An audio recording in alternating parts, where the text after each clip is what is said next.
Given problem में you आपको एक वेक्टर दे रखा है जिसका साइज है n क्रॉस 1 और ये सेटिस्फाई करता है u dash u equals to 1 जहाँ पर यू डैश ट्रांसपोज को रिप्रेजेंट करता है। एक another matrix a I minus 2 times u u prime इसके हेल्प से जनरेट किया गया है। आपसे पूछा गया है ए के बारे में कि ए का ट्रेस क्या हो सकता है। A square equals to a idempotent होगा या a square equals to I nilpotent हो वो सॉरी इनवॉल्यूटरी होगा। ए सिंगुलर क्या उसका डिटर्मिनेंट जीरो नॉन जीरो होगा। इस तरह के कुछ आपसे प्रॉब्लम्स पूछे गए हैं। तो सबसे पहले हम इसको एक एग्जांपल के थ्रू कंसीडर कर लेते हैं। मैं प्राइम को यू प्राइम को मैं कंसीडर कर लेता हूँ 0 0 1 और यू को मैं कंसीडर कर लेता हूँ 0 0 1। अब इसके हेल्प से अगर मैं देखता हूँ तो मुझे 1 मिलेगा। आप देख सकते हैं यहाँ पर ये मैट्रिक्स है ये भी मैट्रिक्स है तो इन दोनों का प्रोडक्ट भी एक मैट्रिक्स आएगा, लेकिन ये क्या है एक 1 क्रॉस 1 साइज का मैट्रिक्स है। आप इसको ऐसा समझ सकते हैं 1 क्रॉस 1 साइज का। ये हमारा यू प्राइम हो गया है, ये हमारा यू हो गया है। अब आपसे क्या पूछा गया है, आपसे पूछा गया है a equals to I minus 2 times u u prime. तो हम सबसे पहले u u prime find out कर लेते हैं। यू हमारे पास है 0 0 1 और यू प्राइम हमारे पास है 0 0 1 इस तरह से। तो ये हमें क्या मिलेगा, यहाँ पर n साइज की बात करी गई है लेकिन मैंने 3 साइज के ले लिया है। 3 साइज का कॉलम वेक्टर 3 साइज का रो वेक्टर एक इस तरह से।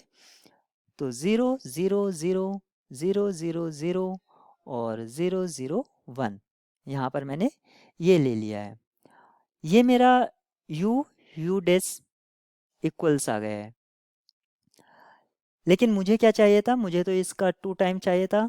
तो जब मैं इसको 2 टाइम्स करूँगा तो यहाँ पर 2 आ जाएगा, फिर मैं माइनस करूँगा आइडेंटिटी से।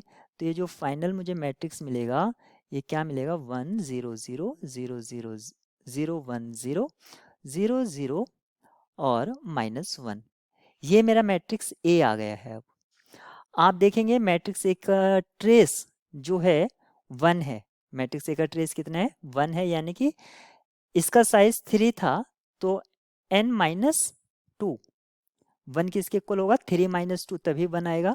यानी कि ऑप्शन सी की पॉसिबिलिटी हमें मिल रही है। तो अभी मैं इसको कंफर्म नहीं कर रहा हूँ, मैं जनरल मेथड से इसको आपको बता दूंगा। ये तो मैंने एक रैंडम एग्जांपल लेके एक्सप्लेन करने की कोशिश कर रहा हूँ, लेकिन मैं जनरल से भी मैं आपको इसको एक्सप्लेन करूंगा।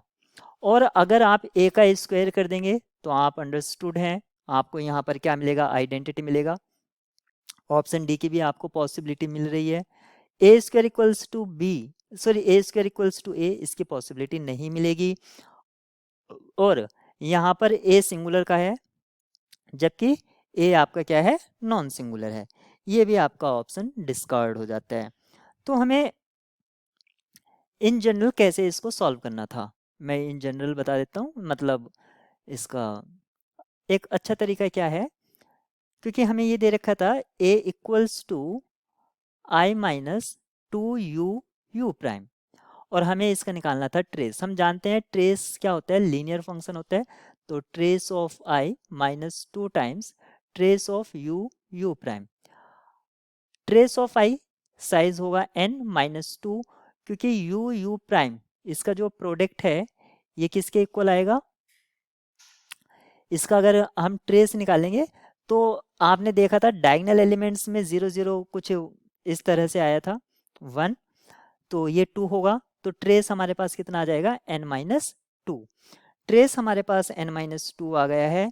और अब हम देखते हैं ए स्क्वायर इक्वल्स टू हमारा आइडेंटिटी आया था। नाउ हम इसको वेरीफाई कर लेते हैं।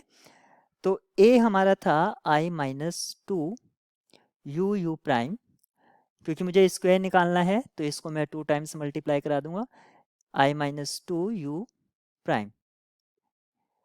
और मल्टीप्लाई कराने पर आप इसको जिस तरह से कराते हैं उसी तरह से कराएंगे। ये आपको मिलेगा i minus 4u u prime plus 4u u prime. ये आपस में कैंसल आउट हो जाएंगे, आपको फाइनली क्या मिलेगा i। तो आप यहाँ से देख सकते हैं ए स्क्वेयर इक्वल्स टू i, ये किसका कंडीशन होता है, इनवॉल्यूटरी मैट्रिसेस। और इनवॉल्यूटरी मैट्रिक्स का अगर हम आइगन वैल्यू देखते हैं तो आइगन वैल्यूज इसकी क्या होंगी, आइगन वैल्यूज इसकी 1 और -1 होंगी, या तो पॉजिटिव 1 होगी या -1 होगी। मैं इसकी मल्टीप्लिसिटी नहीं बता रहा हूँ कि इसकी अलजेब्राइक या ज्योमेट्रिक मल्टीप्लिसिटी क्या होगी।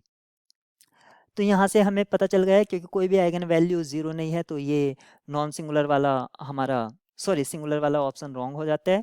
ए स्क्वायर इक्वल्स टू आइडेंटिटी हमारा मिला है, ट्रेस भी हमें कंफर्म हो गया है। तो इस प्रॉब्लम के लिए जो की है सी और डी है।